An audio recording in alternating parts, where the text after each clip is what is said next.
A very good afternoon to you all. Namaskar, SPIT. Kasagar. That's the best response I've had so far, at all my talks. I've had to do it again to get people to respond. But I'm so excited to be here and seeing all the excitement that you guys have maintained over the past 1 hour. It makes me feel like mission accomplished already. So, great job. Thank you for being so patient. And I can assure you, you will not be disappointed you've waited this long. I'll be sharing my experiences. And I've been telling them, cut the introductions, let me just get there and get started. So, let's dive in. Let's not spend any more time. Can we turn the lights off? So, today I'm going to share with you my deep space dreams as well as humanity's deep space dreams. And that is the reason why I've given this title to the slides. My alma mater in the US, San Jose State University, where I did my second master's in aerospace engineering, they wrote an article on me in 2016, in spring of 2016, and in December of 2016. They titled it Deep Space Dreams, and I thought this is an apt title for my slides. Although my husband Dinesh here, he thought this was too filmy. But then, like I say, I would rather have it filmy and interesting to spike people's interest than have a mundane and technical and boring title, right? And that's how I am. If I wouldn't be pursuing this dream, if I wouldn't be an engineer, my backup career was to be an actor. I love movies. So, I'm an artist as well. I perform, I sing, I dance, so you see that. And that is the reason why I thought this is an apt title. Also because this is a dream of mine that I'm trying to make possible now. I got a late start towards this dream. I started my journey towards a childhood dream at the age of 30. So it was too late, and I knew when I started, I knew somewhere in my heart that I might not be able to become a NASA astronaut because age is going to be a factor against me. But still I decided to pursue because I wanted to give it a try and see what happens. How far can I go? If I wouldn't give it a try, my mind would keep breaking all my life. So today, I know I will die with the satisfaction that I tried. So I'm trying to make something impossible possible, and that is my dream that I'm trying to make possible at the age of 43. I'm still pursuing this. That's the reason why the title. Plus, the second thing is, as humans, we are planning to travel into deep space. We are planning missions to Mars, to asteroids and beyond. Our human body is not designed for space, right? It's designed for Earth, gravity, atmosphere. We need all of it to be able to survive. As soon as we step into space, without anything, without space, forget everything. We will die instantly, okay? The lack of air itself will kill us. So it's impossible. There are several factors that will tell you that the human body is not going to survive in space with a lot of preparation, even on other planets. And we are trying to make this impossible thing possible, and that is the reason why. So it's a double-folded goal that I was trying to achieve there, that we are aiming for something that's important. So moving on, let's move on to the next slide. Do I have a clicker or something? You skip this slide. Okay, a little bit about me before I move further talking to you about deep space missions. All of my life ventures so far, I've been doing a lot of things. So I did my bachelor's in physics. At the age of 7, I was studying at St. Joseph's Convent High School in Jalgaon. We had a book exhibition. I will speak through this really quickly. You can read more about it on rocketwomen.com. So that's when this dream took seed in my heart that I want to become an astronaut after I saw some books. And all my life I've been chasing that dream. Growing up in the 80s, I didn't have proper direction. No one would tell me, how do I go about becoming an astronaut? How do I prepare myself? So I taught myself. Okay, basically, I have done everything on my own. I've been pursuing this by reading books. Today, you guys have social media. At that time, we had nothing. No Google, no internet. Books were my best source, best resource. And so I thought Rakesh Sharmaji become a fighter pilot, and that's how he got to become an astronaut. So growing up, I was like, you know what, I'll become a fighter pilot like him. then maybe I'll get to become an astronaut. Although they were not accepting women as fighter pilots at that time. They've started accepting very recently, right? But I was crazy enough to think that by the time I grow up, maybe they will start accepting. So why not just prepare?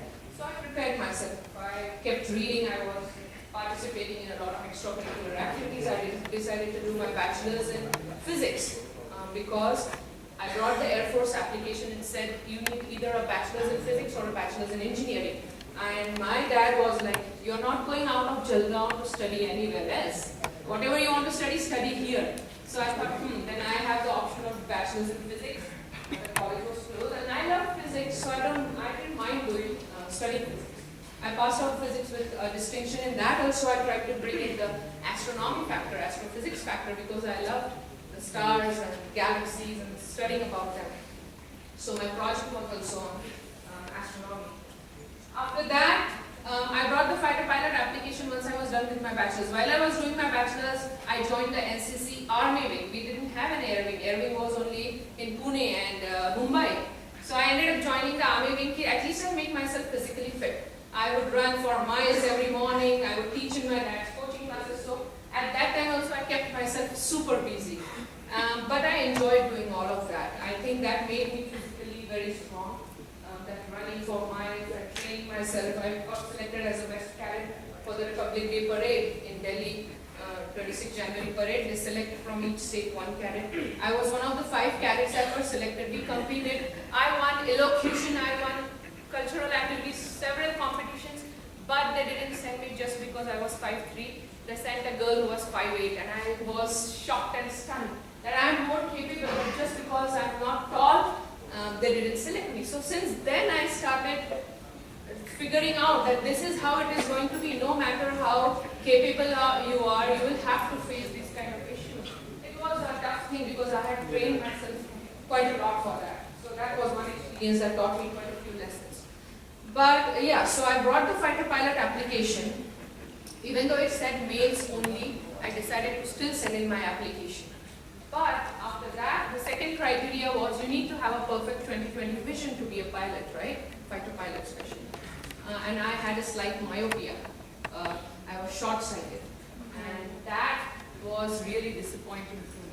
It was like all my life was over. I've been preparing so far and I can't even apply. Now what am I going to do? There was no other option that I could pursue to become an astronaut. And so that summer was miserable for me. By the end, the summer came to an end. My dad is like, you have to do something. Are you going to study for that? I'm like, of course I'm going to study, but I don't want to do a master's in physics now. What do I do? So then he suggested there was a master's in computer applications program that had started at North Maharashtra University. It was just a couple of years old. I applied to it, 30 seats, I made it into the program. I started my master's. I got married because there was this guy who really liked me and he was chasing me. And I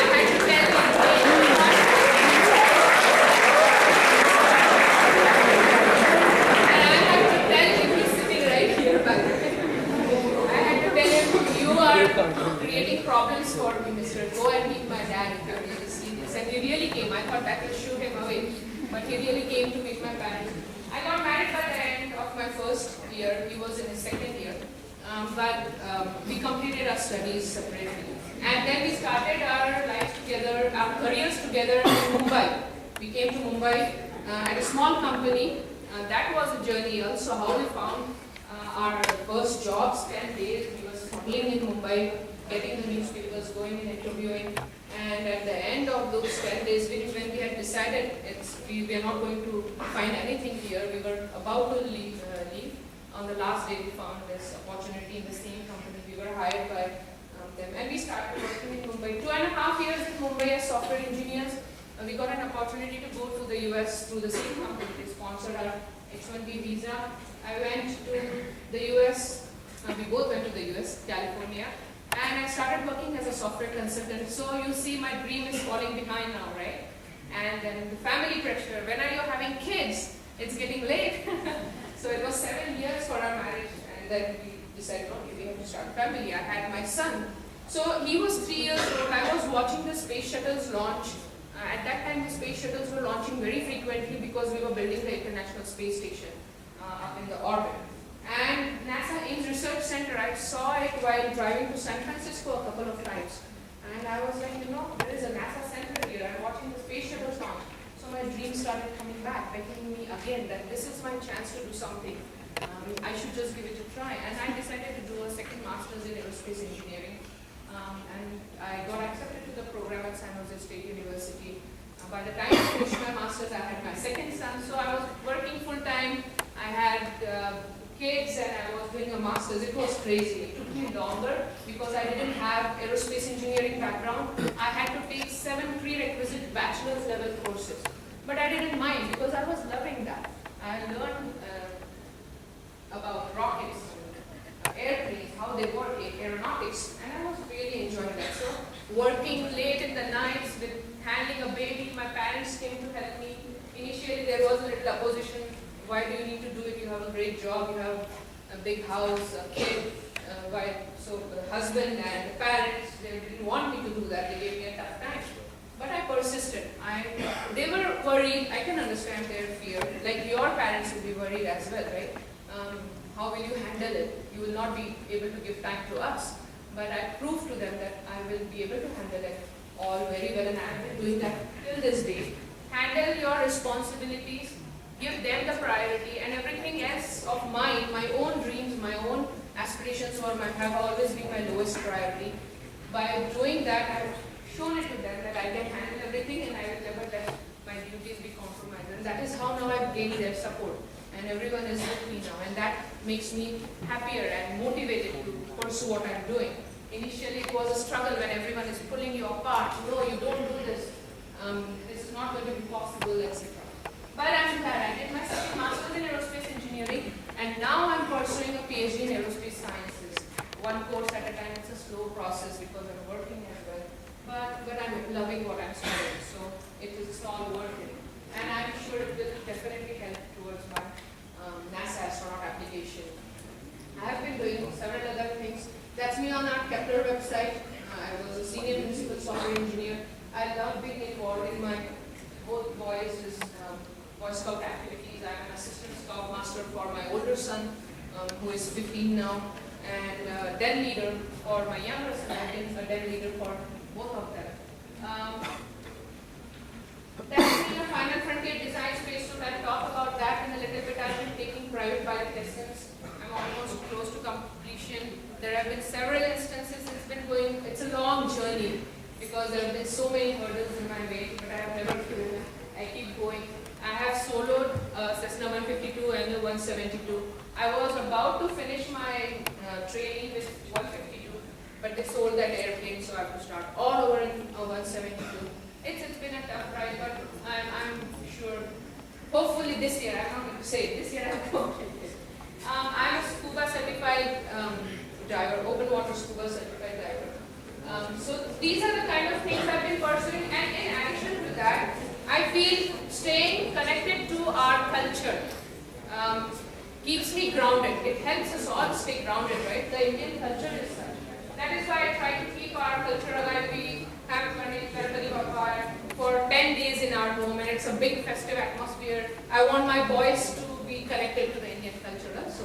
So it's a mix and match of everything, and I've tried my hands at modeling also. Let's move on. So this is just a summary of what all I've been doing. In the introduction, they've talked about that. I love painting, drawing, singing, and everything. So the the Earthrise is a favorite space picture of mine, and I painted it on a wall in our garage where I run space workshops for little kids. And I'm going to talk about that in a little bit. That's me in a centrifuge. I experienced up to 6 Gs. I'll talk about that eventually. And that's me in the scuba, when I got scuba certified. Let's move on. Staying fit is really important if you want to become an astronaut. Okay, you have to go through a Type 3 Air Force medical exam, and I had to go through that part of it when I got selected as a commander for the Hera mission, about which I'll be talking in a little bit. But I know, like I say, age is a factor against me, so the fitter I be, the better my chances will be, right, to get selected. And that is the reason why I try to put in a mix and match of running, biking, swimming, all kinds of exercises. I challenge myself. I've skydived a couple of times from 13,000 and 15,000 feet on my birthdays. I tell my husband, don't give me jewelry or any other gift, give me that money and I'll go do something crazy like this. And on one birthday, I've taken him with me also. He's like, now you're throwing me from the skies, now you're taking me into the waters. Because I've taken him scuba and skydive once with me. But these are the kind of things I do to challenge myself, to test myself. My physical capabilities or limits. How will I perform? Will I be scared? Am I fit enough to become an astronaut? So this is how I test myself, and it's fun. I love skydiving better than scuba diving. And why? I'll tell you guys in a little bit. Because there is a fear. People grow up swimming. We'll come to that. But yeah, in general, I would say, staying healthy, no matter what career option you choose, is a good option, right? You will stay healthier and you will die healthier, right? And that is the reason why I've been trying to maintain a good, healthy. I've tried to be physically fit, basically. Even see when they test you, when they do your medical exam, type 3 Air Force medical exam, they will draw blood and they will check, have you been having alcohol or smoking. So they will do a complete physical checkup, your vision, your hearing, how is all of that. So it's best if you want to pursue something like this, make sure you don't fall into any bad habits, you stay fit and maintain good habits. Let's move on. So I've worked on the Kepler mission as a senior principal software engineer. Kepler is I hear a lot of chit chat. Are there any questions? What are we gossiping about? You can tell me. Anyone? Okay, then I'll go ahead. So, Kepler is a school bus-sized telescope. It was launched in 2009 to study Earth-like planets or find Earth-like planets around Sun-like stars in our galaxy. We are curious, right? Are there aliens out there? Are there complex life forms like us? But how do we find that? We can't just believe when people say, oh, I saw an alien, I saw a UFO, right? We want to scientifically prove it, and that's what NASA is doing through a mission like Kepler. And now the next telescope is TESS, Transiting Exoplanet Service Satellite, which is going to be like Kepler, but Kepler was focused on just one region of the sky. It was looking at only a few stars, 200,000 stars in one section of the sky. TESS is going to look at the sky all around 360 degrees, and is going to look at stars that are closer to us. Kepler looked at stars that were 300, 400, up to 3,000 light years away. So they are very far. We cannot travel to them very easily. Hopefully the habitable zone planets that TESS finds will be able to travel to them someday, because they will be within reach. They will be at least 5 to 10 light years away. But what Kepler did was, it looked for habitable zone planets. You all know what habitable zone is, right? Yes. Where water will exist in liquid form. And we found that around every star in our galaxy, there is at least one planet. In that process, Kepler found a lot of habitable zone planets around M-dwarf stars. We found there are a lot of M-dwarf stars in our galaxy compared to our star type. Ours is what? G-type of star, right? Our sun is a G-type star. But there are more M-dwarfs. Now, how are M-dwarfs? They are cooler, they are dimmer, and they are cooler, dimmer, and smaller than a G-type star. Ours is a G-type, right? It's nice, bright, yellow, and big. But the M-dwarfs are dimmer, cooler, and smaller. So imagine an M-dwarf has a habitable zone planet. Will it have life like the Earth? No, because the way a G-type star interacts with its habitable zone planet is different from the way an M-dwarf star will interact with its habitable zone planet, because of the reduced amount of light, the reduced amount of gravitational pull, the reduced amount of radiation that it is sending out to its planet. Okay? And that is the reason why we cannot say, even though we found habitable zone planets around M-dwarfs, we are calling them Earth cousins and not Earth twins. We are looking for an exact model like our Earth and Sun, to say that we found an Earth 2.0, because this is the only model that we know of where life exists, right? And so it has to be a comparison that's exactly similar. We haven't found one yet. We are still scouring through the Kepler data. That's the Kepler telescope. I was very fortunate I got to work on this mission.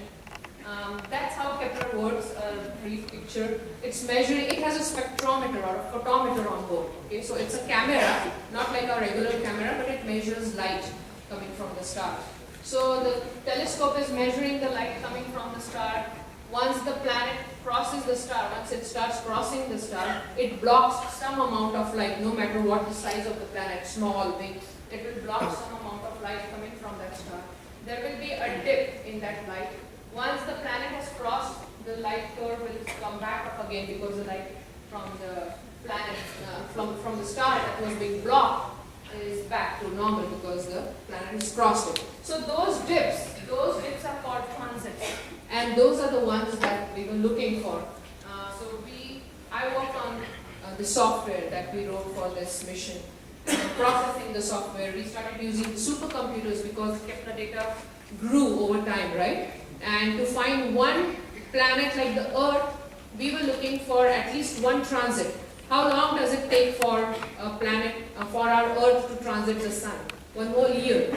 So we couldn't do it just one transit, we had to look for 3 transits. So 3 years worth of data was what we needed minimum to process and confirm that it is an Earth-like planet orbiting a star.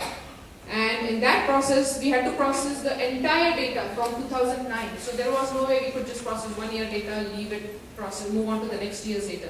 We have to process the entire data. To process that entire data, our servers, local servers, were not powerful enough. So we started using the supercomputer. I got to work on the cleanest supercomputer at NASA Research Center. And here is a picture in the NASA Advanced Supercomputing Division, where this is the wall of monitors that's connected. We call it the hyper wall. It's connected to the supercomputer. All the data that it's processing you can visually represent it. The people working in the supercomputing division have put together tools to visually represent that on the hyper wall. So these are basically some of the stars, not all of the stars, some of the stars that Kepler was studying. And in this picture you cannot see it clearly, but there are dots that are transiting those stars, and those dots are what? Planets. So I think that was a cool picture, and I couldn't resist a picture with it. But yeah, that's what the Kepler mission was all about. Let's move on. So the next thing I want to talk about is, like I said, deep space travel. We've been there. We've been to the moon as humans. We've built the International Space Station while orbiting the Earth, completing one orbit in 90 minutes, traveling at 4 miles per second. That's how fast the ISS is traveling around the Earth, orbiting the Earth. And humans have always been on the ISS, right? There have been at least 3 astronauts aboard the ISS at a point of time, and the maximum capacity is 9. So we've been to these places. Now what? We've been there, we've done that. Now the next, where do we go next? So moving on. Next. These are our destinations of future. We want to go to Mars. We want to go to an asteroid. We know the asteroids have a lot of minerals and gold and whatnot on them. So we are going to go and mine them. We are not going to leave the asteroids alone also. So we want to travel to them, right? We want to travel to Europa someday. We are planning on robotic missions to Europa right now. Why? Because we have seen plumes of water coming out from the surface of Europa. Europa has an ice sheet on its surface, and underneath there is water. Cassini spacecraft has observed plumes of water coming from that ice sheet on Europa. So we know there is water. We are going to send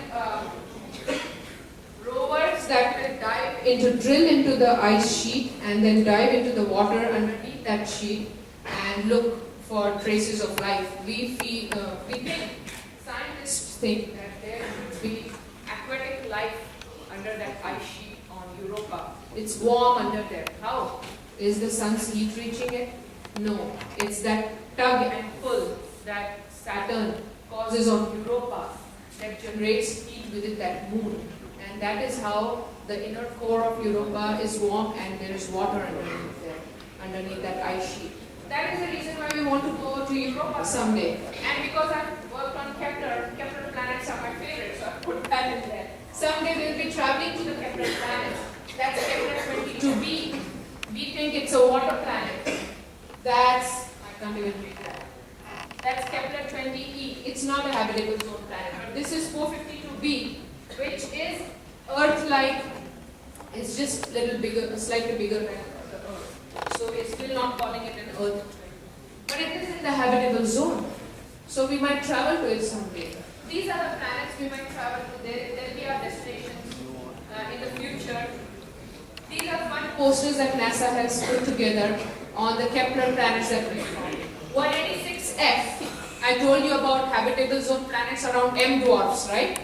M dwarfs will have vegetation that we think will all be red because it's not getting enough sunlight to have chlorophyll. And so we think the plants will adapt. They will have a reddish hue to them. And that is why this is just a fun poster that NASA has put together, which says Kepler 186F, where the grass is always redder on the other side. That's cool, right? Then that's Kepler 16b, a binary star system. If you are Star Wars fans, you know Luke Skywalker lives where? Tatooine, right? His planet is Tatooine. Tatooine orbits a binary star system. So on his planet, you will always see two stars in the sky. Okay, that's a binary planet, binary star system in fiction. This is a binary star system in real that they've found. Two stars orbiting each other, and there's a planet orbiting those two stars. So that's Kepler 16b, where your shadow always has company. It's not in the habitable zone, but I'm sure we'll find a habitable zone planet around a binary star system.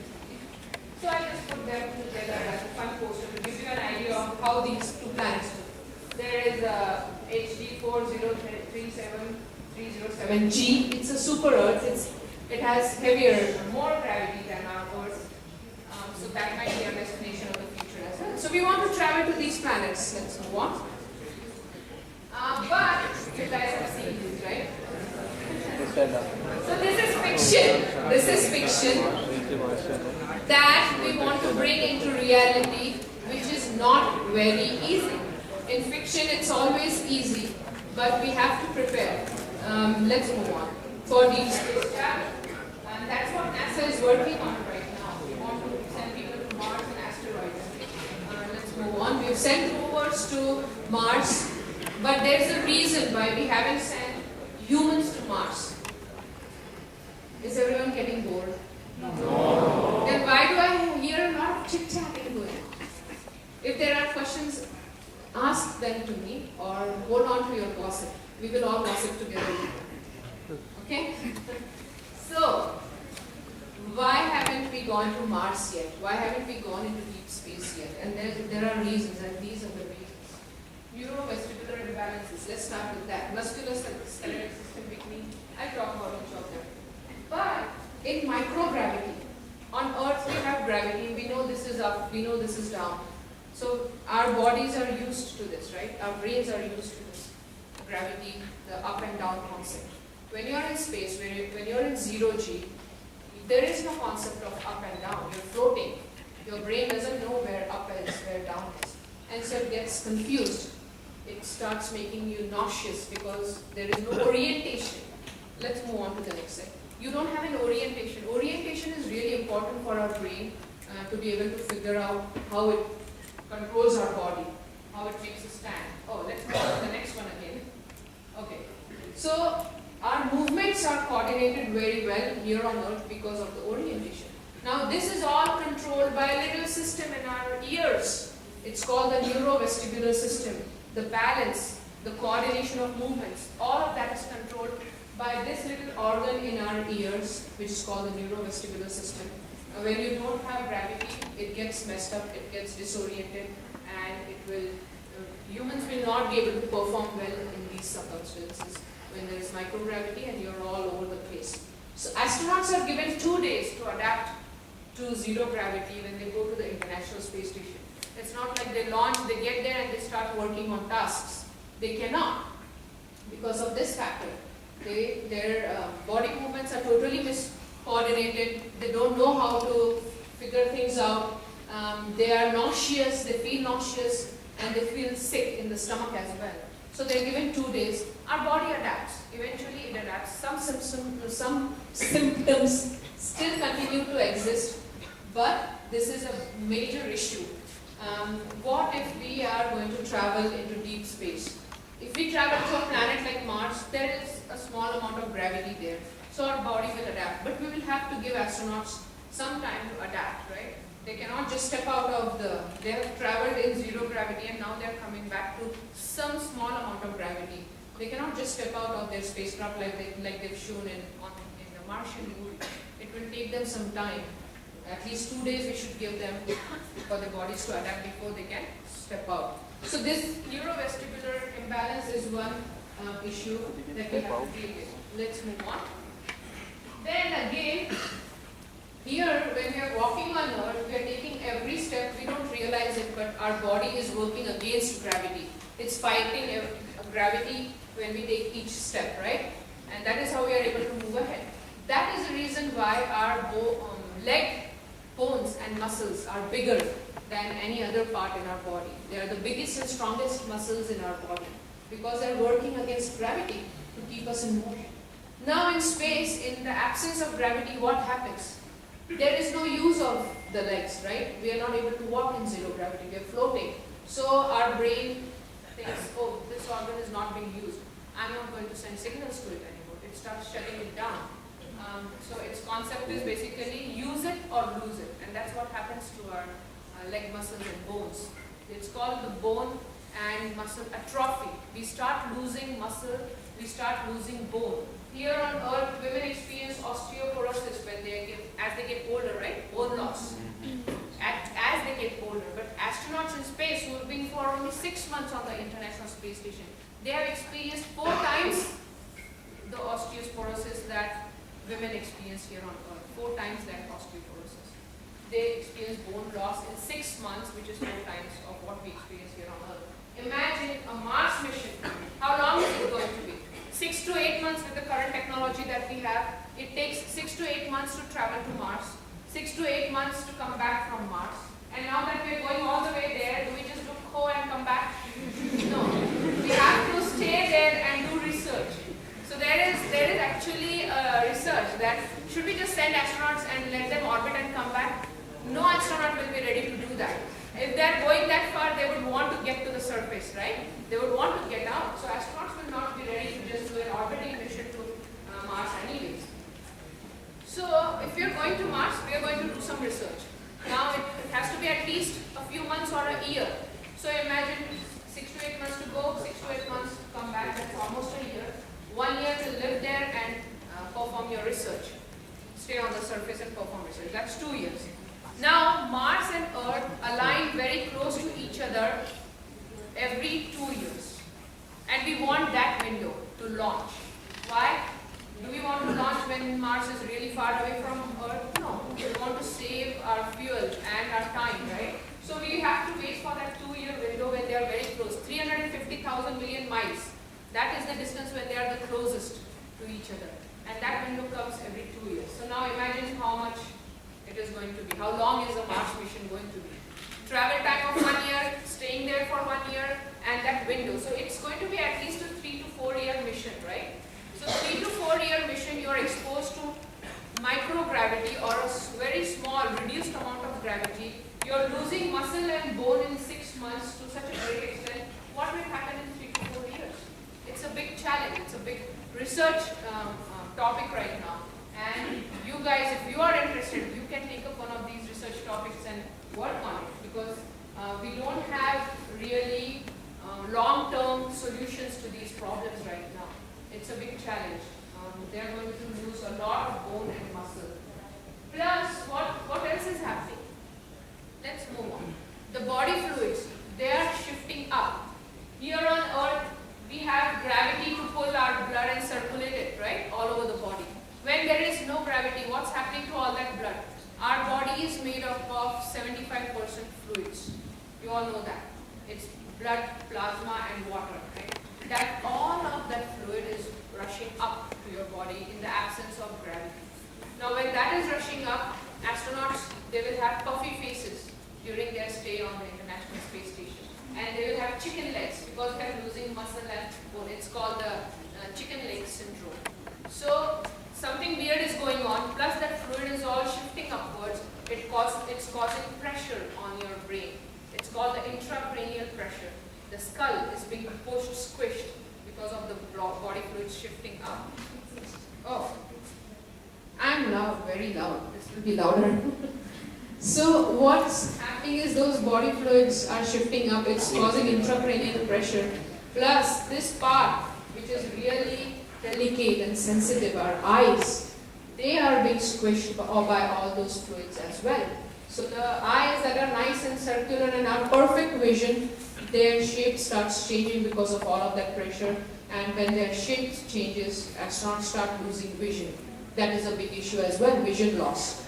So another issue, in addition to losing bone and muscle, they are having a vision loss as well, which is a challenge. This is in 6 months of data that we have had. Astronauts have lived 6 months on the International Space Station, most of them the longest. So in 6 months they start losing some amount of vision. Imagine what a 3 to 4 year mission will do to their eyes, right? Another challenge. There are several. I have just listed a few that I thought were some of the critical ones. Circadian rhythms and sleep disruption. On Earth here, we are used to the day-night cycle. We know when we are going to sleep. And that helps us, right? If you don't sleep, what happens to you next day? Will you be able to perform this well, like you would perform on a regular day? No, you need your sleep. In space, this sleep cycle, this circadian rhythm, your body clock is completely disturbed. We come from the US, from the other side of the planet to this side, to India, and we are jet lagged for about 2 to 3 days. Kids are jet lagged for a week, and our bodies take some time to getting used to it because it's exactly opposite, right? It's day here when there's night, we're sleeping when there's daytime here, you guys are working, and vice versa. So here, even though there is a day-night cycle, it affects our performance because of the jet lag. Imagine in space where there is no day-night cycle. When you're traveling in deep space, it's completely dark outside your spacecraft and it's completely bright inside your spacecraft. You don't have a day-night cycle, so your body gets affected.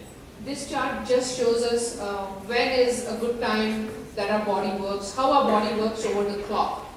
There are some very alert levels when we are fully charged and when we can perform well. And then there are some shutdown levels where you just need to go to bed and get that energy, get your bodies recharged. And this is important, and we are going to lose this when we travel in deep space. So what is the solution? One simple solution that is being used right now is short-term naps. Take a nap. You get up, perform again, then take a nap because you don't have a proper cycle. But this is a challenge again. Let's move on. And then psychology. Like I said, a Mars mission will be 3 to 4 years, right?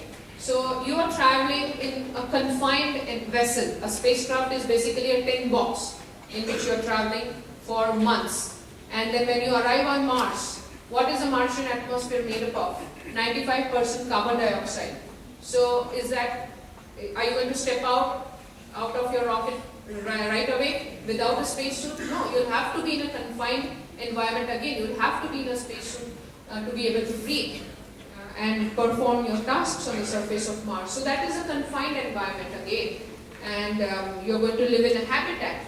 So there is no fresh air. Okay, there is no fresh air. It's all recycled air. Without air, we die in 2 minutes. Without water, we die in a week. Without food, we die in 3 weeks. So that's how the human body is. So the first priority on Mars is when we set up a habitat, we need breathable air. The next is we need drinkable water.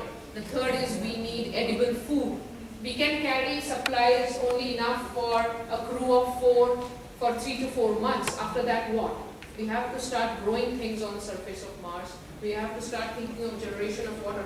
These are some important factors, research areas right now. But what I'm trying to say here is, without lack of fresh air, fresh water and fresh food, it starts impacting our psychology.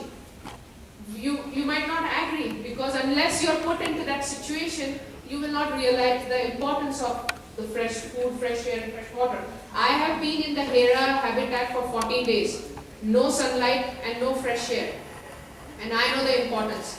After our mission was over, we all ran to the beach. We dug our feet in the sand and we just sat there soaking the sunlight and that fresh, feeling that fresh air. It is really important, and the lack of that will also have a psychological impact on our performance, and solitary confinement, being in a confined environment, will have an impact on your performance as well. It will affect your psychology. Not all people can handle being in a confined environment for long durations of time. So that's a challenge. It will cause stress to them. Isolation, you'll be away from your families for years, months. So it's a kind of an isolation, living with strange people who you might not agree with. So that is another challenge. Cultural issues, if there is a mixed crew of different cultures, you know how cultural issues affect our daily lives, right? So that's another issue on a deep space mission. And then the communication issues.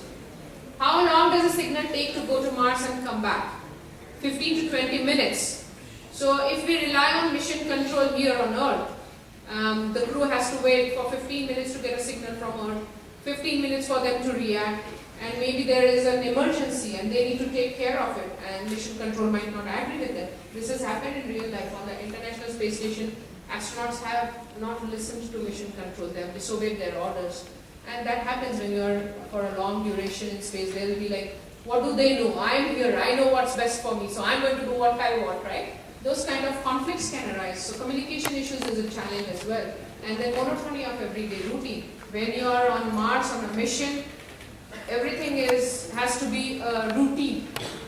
On the Hera mission, even on the International Space Station, what astronauts do is completely controlled by mission control. They have a schedule that they have to follow. They have no leniency anywhere that they pick up and choose what they want to do. So it's a monotonous routine for them, and that becomes kind of dragful when you have to do it every day for months and weeks and years, right? Especially on a deep space mission, it is going to be a long duration. So all these kind of factors affect our psychology, they affect our performance, they are a big area of study right now. And let's see what is being done in these areas right now. Do you guys know who this is? Yeah. Scott Kelly, I'm sure you all know, right? Scott Kelly and Mark Kelly, twin brothers, both astronauts with NASA, both were selected for this mission. Scott Kelly lived on the International Space Station for almost a year. Mark Kelly was here on Earth. Because they are twins, the genetic structure is similar, so we wanted to understand the difference. One has been in space for a year, one is on Earth, compare their data and see how space has impacted the genetic structure or the physiology and psychology. With Scott Kelly, there was a Russian cosmonaut, Mikhail Kornienko, who lived on the space station for one whole year with him.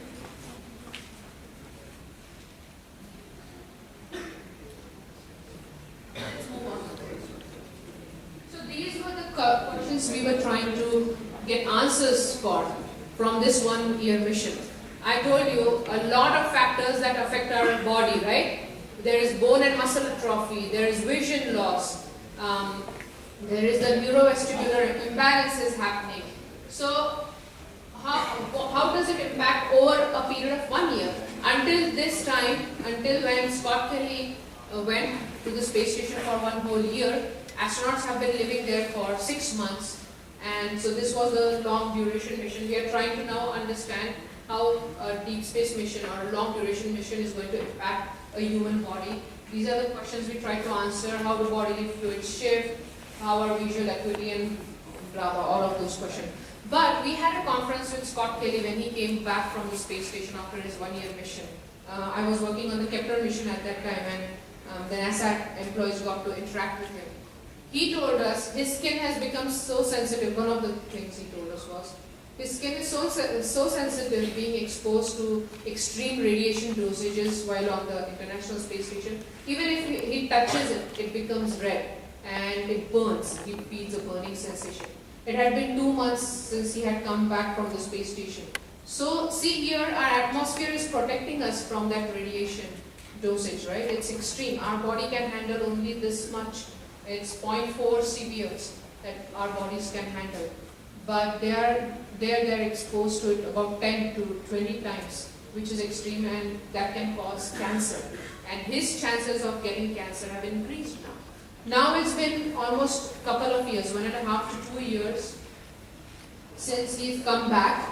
But his data, the data of that study has just been published, and we've read that he's fine. He's adapting to gravity. His body is adapting to the gravity of Earth, but sometimes he still loses his balance and he just collapses.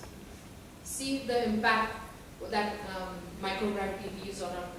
So even though his body is adapting, he's still running into these kind of issues, and that is the reason why this is a challenge. In 1 year, microgravity and the extreme environment of space has done all this to his body. Imagine what a 3 to 4 year mission will do to the human body. So now NASA plans to send few more astronauts to the International Space Station for long duration missions like this one. But we cannot send a lot, right? So there are only a couple of data points we have right now, Mikhail Kornienko and Scott Kelly. We need more data, and but we cannot send a lot of astronauts in space. So what we are doing is, for physiology, we are sending a few astronauts. For psychological studies, though, we can do that here, right? We can put people in closed environments and see how they behave. Do they kill each other? Do they fight with each other? What do they do? How is that mission going to be impacted if they are locked down in a habitat? And these are some of the simulations that are being run around the world. NEMO is an underwater simulation. It's off of the coast of Florida. Astronauts live underwater for 15 days, 1 month, and depending on what NASA is trying to get from that study, and they perform their tasks. But right now that is just a NASA astronaut thing. There are going to be citizen scientists, astronauts like me, who are going to do this as well.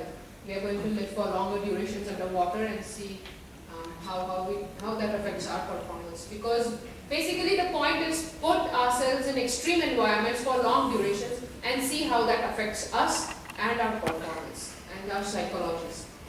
That's in the Arctic Research Station. People stay there for 14 days, for months, and similar studies are done. That's the MDRS, Mars Desert Research Station. I'm going to be a commander for a mission there, commander for a crew of 7 in April this year. I'm looking forward to it. But you can see it's very Martian-like landscape. If you Google MDRS, you will see on the Google Maps, it shows a really nice view. It's in a deserted area completely. It's a desert, and there is a small habitat there. That's where we're going to begin to. So we are planning that mission right now. And then this is HERA, Human Exploration and Research Analog, for which I was selected as a commander in 2015 for a 14-day mission. I'll talk more about that. So these missions are being done by universities in collaboration with NASA. The HERA is a NASA mission itself, but the rest of them are being run by universities. This one is being run by the Mars Society. I don't know if you've heard about it. The Mars Society is running the MDRS, but all the data eventually goes to organizations like NASA, right? So NASA is funding them to a certain extent. But we are trying to understand the impact of solitary confinement, isolation on human psychology. Let's move on. So ours was a mission to this asteroid, Geographos, and it was a 790-day mission squished into 14 days. So over 14 days we simulated we are flying to this asteroid, exploring the surface and coming back. Let's move on. So like I said, I had to undergo a Type 3 Air Force medical exam. That's me at Johnson Space Center when I went for that exam. And we had to undergo a psychological exam as well. 450 psychological exam questions on the computer and 250 written questions. That's how NASA grills people to find out if they are astronaut material, if they can participate in this mission or not. Because they want to understand if you are going to be a friendly person on the mission, how are you going to survive? Are you going to be a leader? Are you going to be a follower? Those kind of questions in that psychological exam. That's me before we entered the habitat. for 14 days and were locked down in there, and that's us. Move on. Our life on the mission. So the habitat or our spacecraft had two levels to it. The first level had, that's the medical science station behind me, that's the comm station. We were completely isolated. We had no internet access, no connection with the outside world. Our only way to communicate was mission control. They would just tell us what to do, what not to do, and we just had to obey their orders. It was basically like astronauts live on the International Space Station and they're told by the mission control what to do. That's just the four of us being silly. That's me, I was a commander. That's Samuel Ward. He was a flight engineer. That's Samson Fan. He was mission specialist 1. And Deborah Hodges, mission specialist 2. That's the ladder. That was our only way to get up to the upper level from the lower level. So like I said, I must have climbed that several hundred times during the day. Let's move on.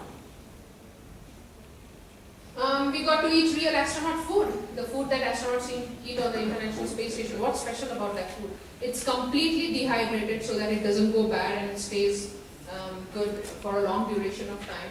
We have to hydrate it. We have big syringes that are given to us. Warm water for food that you need hot, cold water for food that you need cold. But it was good. We thought we might be skinny by the time we come out because we will not get enough food, but they gave us enough, and that food is fine. It's not really like a great buffet or something like that, very tasty food. It's good. It's good enough. You can survive on that. The only thing is, it becomes boring to eat the same thing every day. We had a little bit of variety, but it would be a repeat in a couple of days. So that is a study as well. How does having the same kind of dehydrated food, processed food, affect human performance and psychology? It does affect. It is a big research area right now. That's me trying a shrimp cocktail. Like I said, the blood is rushing, the body fluids are rushing up. So astronauts feel congested, like we feel when we have a cold. We don't feel a sense of smell or taste, right? That's what happens to them. They lose those senses. So if they take their spices from down here, they bring along spices because something spicy you will definitely feel, right? And that is the reason why they like spicy and tangy food, and that is where we found out shrimp cocktails are favorite of the astronauts because they are spicy and tangy and they give them some kind of a kick when they're not feeling any sensation of taste or smell. That's me wearing a dosimeter, and I wasn't loving it, so I am like being funny about it. But that yellow strap, there is a little red equipment there, that's called the dosimeter. It was measuring the amount of noise we were exposed to, white noise. You all know what white noise is, right? Now a big spacecraft like the International Space Station, it's a big machine basically, is going to make a lot of white noise. We were told, we were exposed to white noise here. They had fake white noise generated over there to see, because they wanted to study how it affects our performance. But on the International Space Station, we were told, astronauts are exposed to 10 times the white noise we were exposed to. And that is going to be a problem when we are traveling on a deep space mission. If you're constantly exposed to white noise, you cannot get rid of it even for a little amount of time. How will that affect your performance and psychology? And that is the reason why each of us had to wear this dosimeter for about 24 hours, and they measured the amount of white noise we were exposed to. Bone and muscle atrophy, right? So what's the best solution to keep your bones and muscles strong? Exercise. And astronauts exercise about 2 to 2.5 hours every day on the International Space Station. How boring, right? We had to exercise for 1 hour every day, thankfully, not 2 hours. And that was just to keep up with the routine that astronauts have. And that's our upper level. The kitchen is on this side. That's our workstation as well as entertainment center where we would just sit and watch some new movies if we got some free time. Let's move on. That's the airlock. So airlock is a portion where it's heavily shielded. So if there is a solar flare and the radiation levels have gone up, that's the place where astronauts would take shelter. We simulated that there were a couple of such incidents and we took shelter in that. But that was also a place where we did our meetings with our family. We got to talk to our families 3 times during our mission. We had to talk to the doctors, the medical doctors. They checked on us, and the psychologists as well, to make sure we are sane and we are fine. So that's where we did those meetings from. That's our upper level comm station where we communicated with mission control. And that's the crew quarters. Not a big space, very small confined space, but we were not allowed to be in there for more than 8 hours anyway during our sleep hours. Let's move on. We performed a lot of experiments just like the astronauts perform on the International Space Station or would perform on a deep space mission as well. Here I am planting some seeds in a nutritional gel instead of soil to see how those seeds would sprout and grow. They grew quite a lot by the end of our mission. They've grown quite big and tall. So that was a successful experiment. Here I am studying asteroid samples under a special microscope. It has light. And if you put in a thin slice of an asteroid sample in there, you will be able to see the ingredients of that asteroid. We were going to geographers to study the surface and what minerals it had, right? And hence that experiment. Here we simulated that the commander fell and broke her arm. So what are we going to do? No doctor. So we are trained. How are we going to fix a broken arm? And that's what the crew did. They fixed my broken arm. It was a simulation. I didn't really break an arm. Here we simulated that the radiation dosage has gone high and the toxic levels of toxic gases have gone high. So we're taking shelter in there and putting those masks. Let's move on. And some more experiments. We were flying simulator to explore the surface of the asteroid, building rovers, which we will actually be doing on Mars. We will be building larger rovers. Now we are in a spacecraft. The air is recycled, right? So we have to make sure the air is healthy for the people living in that spacecraft. It has healthy temperature, it has healthy gas levels or oxygen. And, the toxic gases are not at a point where they shouldn't be. So that's what we are doing here. Maintenance of the spacecraft is the job of astronauts as well. I'm using an infrared thermometer which measures the amount of heat the air that's coming out of that vent has. So that was part of our daily routine. And that was our mission accomplished. I think I learned a lot. This was as close to an astronaut experience I could get until I became an astronaut, a NASA astronaut. And because it was run by NASA, they made it as realistic as possible compared to the other missions. Now, I'm going to be commander for the Mars Desert Research Station, but we have been told you can do whatever you want. You can even have a party there. So nobody is there to control or see. But as a commander and the crew, we have agreed, when we met in October, we agreed that we are going to make this as realistic a Mars mission as possible. We are going to think we are on Mars, and even when we get out of the habitat, will be in our EVA suits or space suits, exploring the outdoors and performing everything just like we would be on Mars. Because we want to get good data out of the study. It's not just a party, it's a study, a research study. So we want to make it as realistic as possible. Let's move on, coming to the end, so I won't bore you to death for longer. A couple of more things I want to talk about is, I'm a scientist astronaut candidate for Project Possum and Project Phenom. So, see, like I said, and age is a factor against me. I got to start very late towards this journey, towards my childhood dream. So, knowing that, I didn't want to rely on NASA alone. And so I started finding out what are my other options. Commercial space industry is growing in the US now. You must be watching. SpaceX is launching Dragon regularly to the International Space Station.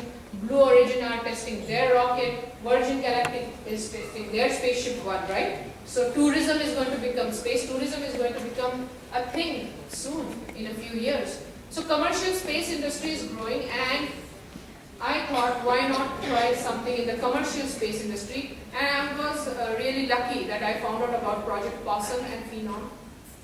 There are two commercial space research projects. Possum is being funded by NASA. It's not a NASA mission or a NASA project. It's being funded by NASA. So what is Possum? It's polar suborbital science in the upper mesosphere. Our atmosphere has layers, right? Troposphere, stratosphere, mesosphere, upper mesosphere, thermosphere, ionosphere. So where does all the weather formation or the cloud formation happen? It's all in the troposphere, in the lowest layer. There shouldn't be any clouds in the upper mesosphere, right? But in the past few years, astronomers and scientists have observed clouds there in the polar regions of Earth. North and South Pole, there are clouds over there, and they're not like our regular clouds. when the sun's rays fall on them at an angle, they glow. And what are these clouds? We want to understand. Where have they come from? Why are they there? We think they might be an effect of global warming, the pollution that we are causing. They are carbon and all kinds of greenhouse gases that are forming up there. Are they going to be harmful for our satellites in the polar orbits or for our spacecrafts re-entering the Earth's atmosphere? Are they going to start spreading? We want to understand these factors. And that is the objective of Project POSSUM. So we want people to travel up to that upper mesosphere and collect samples of those clouds. But again, traveling up to upper mesosphere is microgravity, right? And that is the reason why we scientist astronaut candidates were selected. People like me were selected who are interested and who are pursuing this and who are astronaut material. They were selected for these missions and we were trained, we've been trained. So this training happened in 2016 April. That's me in the hypoxia chamber. So there were several factors that we got trained on. Handling zero gravity, heavy gravity. When you launch, you experience heavy gravity. So how will we handle that? Will we be able to survive when we pass out? And all the side effects of being in that kind of an environment. So similarly, hypoxia was one of the trainings we got. What is hypoxia? Lack of oxygen, right? When a spacecraft or an aircraft is flying or launching, if it blows up, you have explosive decompression. So everything is gone. The atmosphere within that spacecraft or that aircraft is gone, right? People will die instantly. We know that happens and we know that there is a decompression. But there is another thing called a slow decompression, where there is a small leak and that air pressure or that air is within the spacecraft or the aircraft is being lost, but nobody recognizes. Even pilots sometimes wouldn't recognize those symptoms. So pilots are trained for this as well, recognizing hypoxia symptoms, lack of oxygen. There have been accidents, aircraft accidents, where there is slow decompression happening in the aircraft and pilots have not been able to recognize. They slowly pass away because they don't recognize, they are losing oxygen in supply to their brain. So they pass out and then so passengers pass out and the airplanes have just dived and crashed. So to avoid these kind of scenarios, we are trained to recognize the symptoms. So here, this is a submarine-like vessel and an altitude of 15,000 was simulated in this. Slowly they started decompressing the vessel. So we were starting to lose oxygen and we had to recognize the symptoms. And I started recognizing them at 11,000 feet. My fingers started getting that tingling sensation. My stomach, I started feeling uneasy and a heat kind of a wave started coming over my body. And that's when I said, hey, you know what, I'm not feeling right, this is not right. And then they told me, you are recognizing the symptoms, now put on your oxygen masks. So that training was interesting. Got to learn a lot. There is a video about that online on YouTube if you guys are interested in checking that out. That's me in the Final Frontier Design spacesuit, the orange spacesuit. Final Frontier Design is a commercial company. They're developing that spacesuit. When we launch for Project POSSUM study, we'll be wearing that spacesuit and launching. Actually, XCOR is a company, a commercial company. We had a contract with them. They had a Lynx spacecraft, which was like a mini version of the space shuttle, a very mini version of the space shuttle. And we were going to launch this year actually on that spacecraft. But that company went bankrupt last year, and so there is no company and there is no spacecraft. So we didn't get to go. So now, that's how the space industry is. It's all funding, right? NASA, ISRO, both rely on funding. But commercial companies also, it's the same issue. So now Project POSSUM is looking at Blue Origin and Virgin Galactic and eventually we might even tie up with SpaceX. But if things work out, we will launch in the next 2-3 years. So stay positive. Here, I was trained in these two acrobatic aircrafts. That's an extra 300 and that's a super decathlon. We got to fly zero gravity flights on this one and heavy gravity.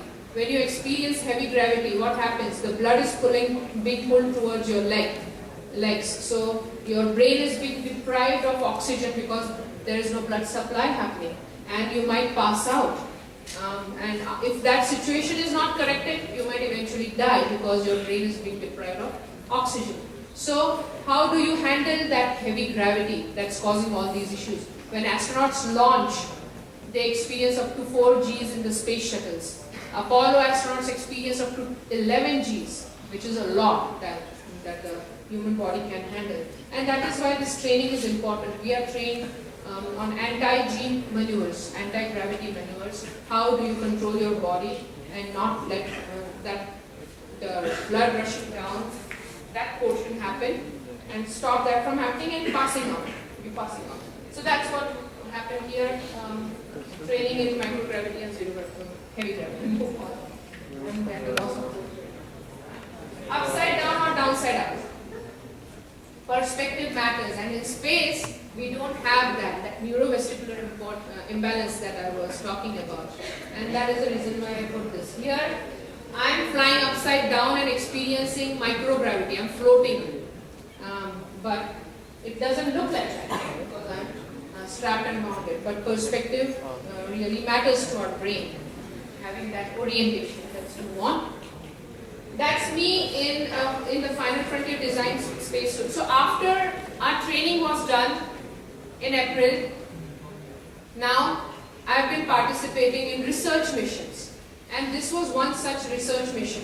We flew parabolas. You know how a parabola looks, right? So in a Falcon 20 aircraft, we flew parabolas to test the range of motion and the performance of this Final Frontier Design spacesuit. So what happens when you fly a parabola? When you are flying on the lower leg of the parabola, you are pulling Gs, 2 to 3 Gs. When you get at the top of the parabola, you start floating. So you experience microgravity for about 23 seconds. Then it dives down again. Then you experience about a couple of Gs. Again it starts climbing, you experience 2 Gs to 3 Gs. So these kind of parabolas, I've got to fly 45 of them on a couple of different missions. And it was a good experience. Now, since this is getting me talking too much and it looks like you guys are getting bored, I will share a video with you. You're seeing that it's just fun task, right? It's easy to control yourself in microgravity, but look what happens.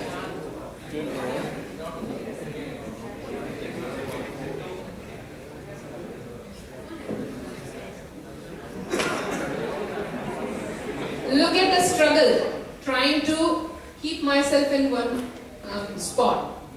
Now we're going down, now I'm trying another one in the second parabola. But I'm not able to control the body because it wants to float. There is no gravity. Fine. And I was being crazy. I wanted them to get a picture. Get a picture. Finally they got. But that's how difficult it is when you're in microgravity. It seems like fun, but you're all over the place. You do not have problem. And that is the reason why astronauts train for hours. Even if they want to do one spacewalk, they train for 2 years in the neutral buoyancy lab at Johnson Space Center. There is a swimming pool in which they have a mock-up of the International Space Station.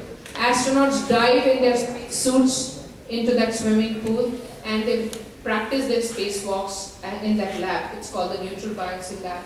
And because you cannot control your body movements if you're not trained, that is the reason why they are trained to handle that. Okay, let's go back to the slides. As present. And now that is one of the research missions I participated in. But like I said, scroll down to that slide. Like I said, Project Possum is studying the noctilucent clouds, right? Till we start flying to the upper mesosphere in a spacecraft, we still want to continue with our study of those clouds. So from here on Earth, we are taking pictures of them. And this was one such mission we flew in July from high level Canada. Because these clouds are in the polar regions, right? You can observe them only in the polar regions. So that is the reason why we have to go travel to the higher latitudes to be able to see these clouds. We stayed in high level for 1 week. We flew this aircraft. It's called the Mooney. It's an unpressurized aircraft, so we have to don the oxygen mask. So our hypoxia training was helpful here. And if you look at me, that's me there, and I'm trying a selfie with auroras because we got lucky. In addition to noctilucent clouds, we got to see auroras. And I was like a little girl. I was so happy and excited. I didn't expect to see an aurora, and it's dancing all over there. I was right there in front, and I could see them. You all know what auroras are, right? Dancing lights, northern lights. So it was a visual delight. We got to see noctilucent clouds plus auroras, so it was a double treat for us. Okay, what happened now? So this was a picture taken by our photographer from the ground. If you look at this, we didn't have a lot of noctilucent clouds. They are not very bright in the picture, but they were good enough. We could see them very well with our eyes. These clouds that are glowing here, they are the noctilucent clouds, and these are the auroras. We could capture both of them in one picture, and he was doing this from the ground while we were watching them, looking at them from the skies. It was a visual delight. Let's move on. Project Phenom. So Project Phenom is a similar project, but this is a 2-year program. We are still training and participating in research missions as well. Physiological health and environmental observations in microgravity. अरे संपत आलाय गप्पा बसा थोडा वेळ. झालं last 2 slides. मला वाटतं ही आणि मग एक लास्ट स्लाइड आणि एखादा video. Okay, and then questions. So bear with me. Or do you want me to end this here? Not talk about this? Okay, then give me a couple of minutes. Okay, so in Phenom, once we're done with our Phenom training, we'll be citizen scientist astronaut candidates and will be certified to fly commercial space flights whenever they are ready with the spacecrafts. So astronauts are getting ready as well to fly on those spacecrafts that are being tested, the Blue Origin and Virgin Galactic and whatnot. In October, I went for a land and sea survival training. My scuba experience, I didn't share with you all. So in India, we don't grow up swimming, right? We have that fear of water. I did not grow up swimming. I had never been a swimmer. So when I went to the US, I decided I want to pursue this childhood dream. I want to become an astronaut. I had to take swimming lessons because one of the criteria in astronaut selection is astronauts should be able to tread in the swimming pool for about an hour or so. And why? Because I just told you, one example I gave you was they dive into the pool, the neutral biopsy lab, to practice their spacewalks. So we need to be very comfortable in water if we want to be astronauts. I took my swimming lessons there. I became a good swimmer, but I couldn't go beyond 5 feet. I was scared of going beyond 5 feet. Now when I went for my scuba lessons, they took us on the first day at the bottom of the pool at 12 feet. I was scared to death. I had an air tank on my back. I had a regulator in my mouth, but I was still scared. I don't know why. There's just a fear of something that we all have, right? So I had a fear of water and drowning in that water. So I had struggled that day. I went back home and I'm like, I have to do this if I want to become an astronaut. Imagine if I have to do a spacewalk, it's going to be a similar environment. I will be breathing through my mouth artificial air. I might drown if I let that air pass out. So I have to train myself, overcome my fear. And I calmed myself down. All the fear is in my brain and I can overcome that fear. And eventually, next day I went with that strong mindset. I'm not going to let this scare me. I'm going to overcome my fears. And I was able to complete my certification, all my tests properly that day. So yeah, challenge yourself and overcome your fears.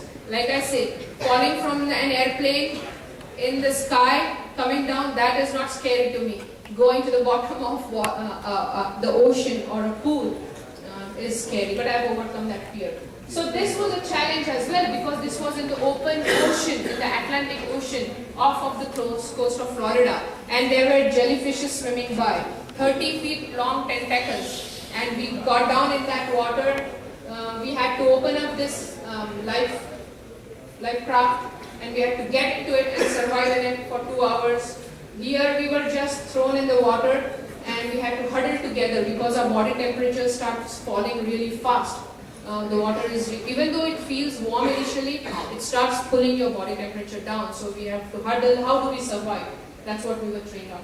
And this is the underwater egress training where if our spacecraft dives, it crashes into the water, how are we going to rescue ourselves? So you will see, I'll show you a video in a bit. I'm blindfolded. I'm wearing glasses that are black. They're opaque. I can't see through them. We are simulating it's dark. And I have seat belts on everything. So my spacecraft dives. How am I going to get out? I have to find a point of reference, grab that, open my seat belts. I even have an air tank. If I think I'm running out of air, I can breathe through that air tank. But it's difficult to breathe through an air tank in the water. But because we are scuba, once you are scuba trained, you can do that. You can manage that. And then you try to come out, find the exit and come out. So let's do that video and then I think we're done. Okay. So,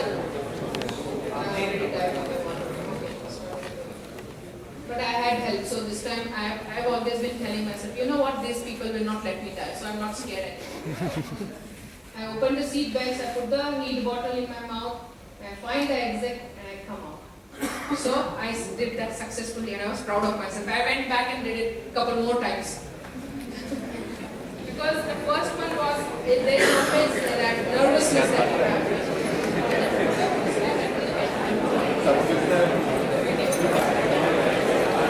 So, that said, I have a public page, like I said, late start towards the journey, but I want to share my experiences so you all can figure out your way if you have a dream and how to go on pursuing it. The guidance that I did not get growing up, I want people to have it. I want younger generation to have it. And that is the reason why I've been sharing my journey. I hope it was interesting. If you have any questions that we cannot cover today, you can connect with me through my public page or my website. And we can take a few questions right now. Thank you. Thank you for being such patient.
That's a good question, and you know what I say? I would love to launch from my birth land, but ISRO's astronautics program hasn't even started yet, right? They have tested a capsule in which they'll be launching astronauts last year.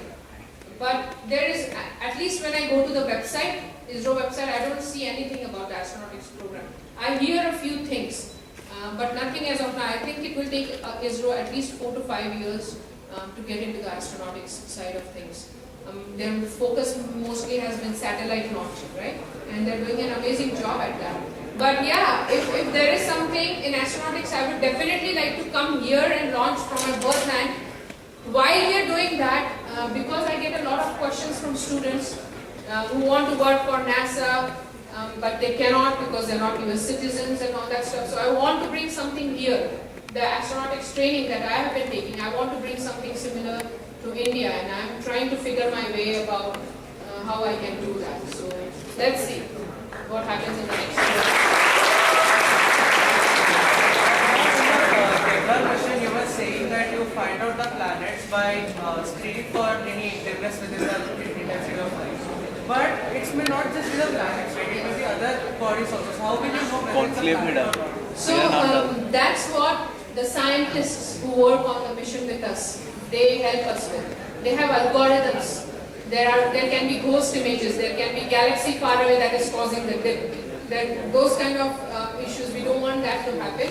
And so the software has algorithms written in MATLAB. They are scientific algorithms that the scientific programmers write, not us. We were just handling the Java and all that kind of things. But the scientific programmers, they wrote algorithms in MATLAB that would screen for all of them. So we had that taken care of in this one. Good question. Sarah, Yes. put my name in conclave. What's that? Any other domain? Let me think. What is it that I haven't worked on? I don't think. I am a person who likes to try my hands at everything if I'm good at it and test myself. I think I've been doing everything that's come my way. So right now I can't think of anything that I haven't worked on. I have been a teacher also. When I was doing my bachelor's, my dad had coaching classes in Jalgaon. They were very popular challenge classes. So I was teaching in his classes during my bachelor's degree, 5th to 8th grade student science, English and math. So I've been a teacher as well.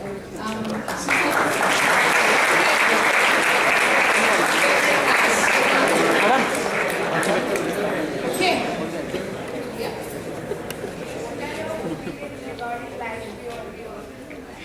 So like I said, we think there is life beyond the earth, but we want to prove it scientifically. That's what Kepler did by telling us, yes, there are habitable zone planets, and now TESS is going to look for planets that are closer. You know what James Webb Space Telescope is going to do? It's going to go a step further. It's going to look at the habitable zone planets. It's going to study their atmospheres because we can't travel to them, right? If we could travel to them, we could prove easily if there is life or not. But this is the next step we are taking while we plan on traveling to them. James Webb Space Telescope that launches next year, it's going to study the atmospheres of the habitable zone planets to see if there are traces of water vapor, oxygen. So these are all indications of life, right? If we find that, we can say for sure, because it has water vapor, oxygen, all indications of life, there should be life on them. Then the next step will be to travel to them. So you guys all have to develop a propulsion technology that will take us that fast, help us travel at the speed of light, or at least near the speed of light. Good question, but we have to do it scientifically. And these are all research areas where I see India lagging behind it. And that is the reason why I thought I should bring something here based on my knowledge and experience and give students like you the opportunities to work on these kind of topics. Not all of them, I won't be able to do everything, but my focus is spacesuit research and habitat research. But you guys should also start reading papers and see if some research of this sort interests you.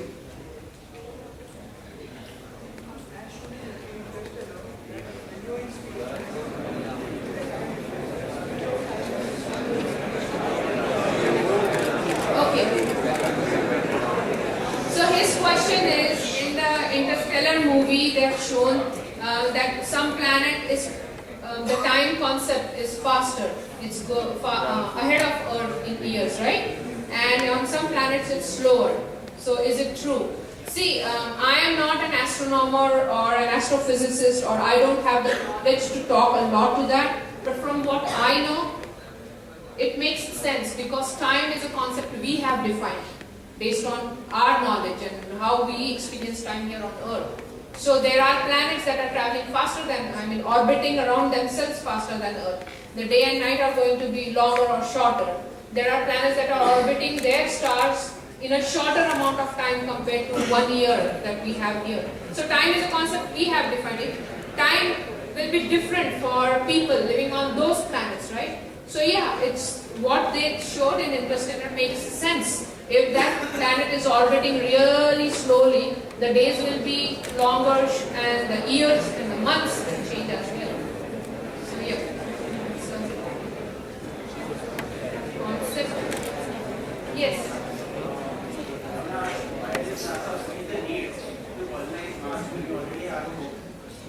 Yeah. So that's the question that.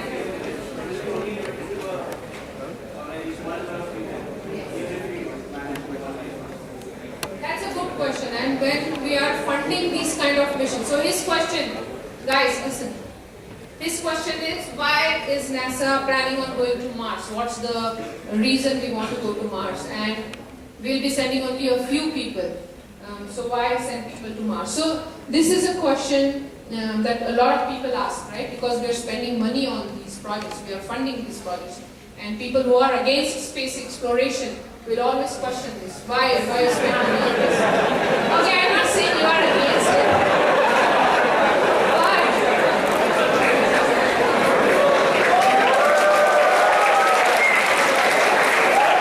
But okay, see, I didn't mean to imply that he's against space exploration. I was just saying it in general because in the US this is an issue. NASA funding, which is just 1% of the entire US budget, it's always chopped off. It's always chopped off. So many missions are scrapped because of the lack of funding, because people have these kind of questions. Why? Why do we want to do this? Because think about this. When I conduct space workshops for little kids and they have similar questions, I ask them, see, if Columbus did not set out to explore, would he find the Americas? No. If Vasco da Gama did not send out to explore, would he find India? No. Humans have been explorers. We have been a curious species. We don't want to stop. We want to find out what's out there. And going to Mars or deep space travel is a similar thing. It's our curiosity. We want to be explorers.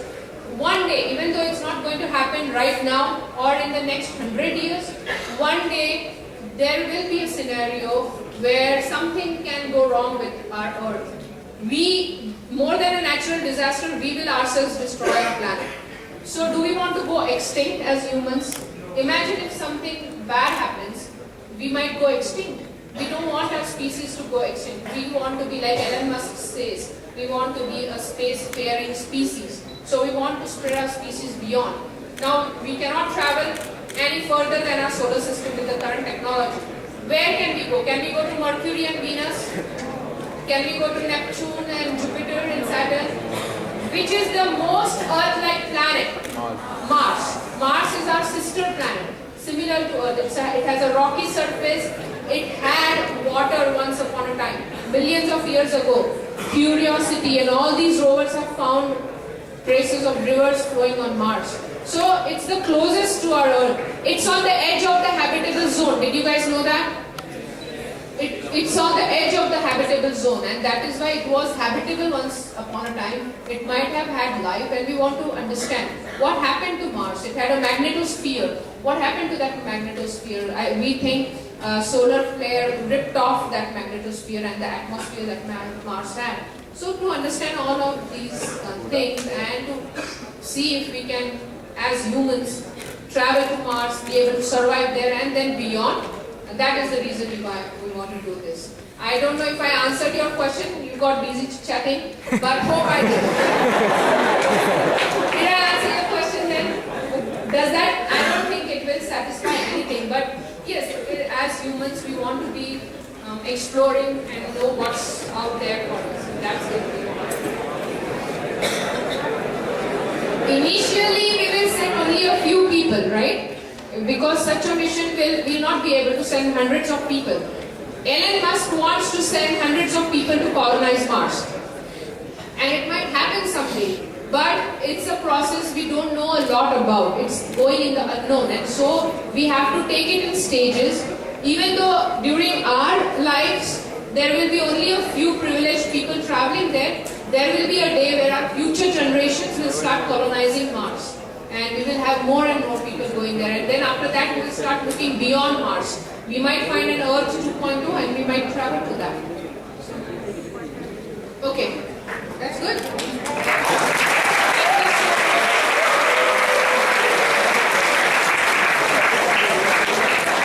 Thank you, ma'am, for sharing your knowledge and inspiring us. I'm sure everyone here has gained a lot from you, and you're surely inspired from your story. So thanks a lot, ma'am. Now I would like to request our head of department, Dr. Pooja Ronway, to present Anima ma'am with token of our love.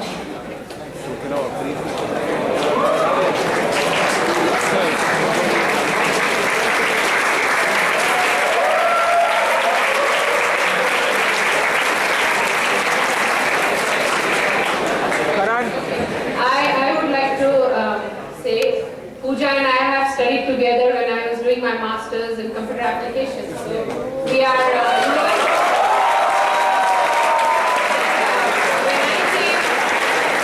when I came to India a couple of years ago, at that time also she wanted me to come and do this, talk to you all, but I couldn't. So this time I have to apologize. Thank you for having me. Thank you all.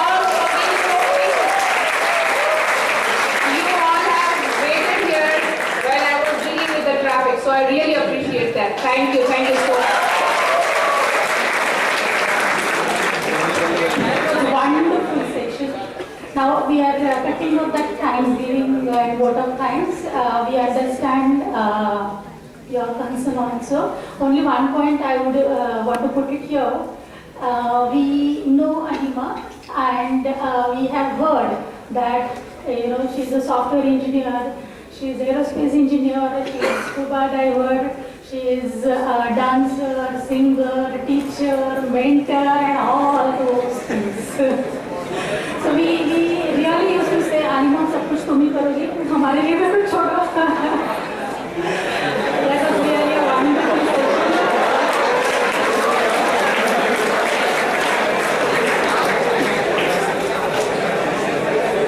It was really very excited talk. And we were really waiting for such a thing.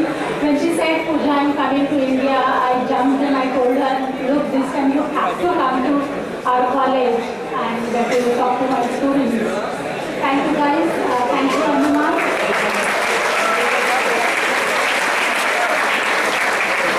And Jimit Shah, who is my senior. Thank you all the deans, all the HODs, deputy HODs, faculty members, and all my grade students. And I put it on the record, the S committee, when they heard that Anima is coming to our college, they were so excited and they've really done so good arrangements, I would say. Thank you all.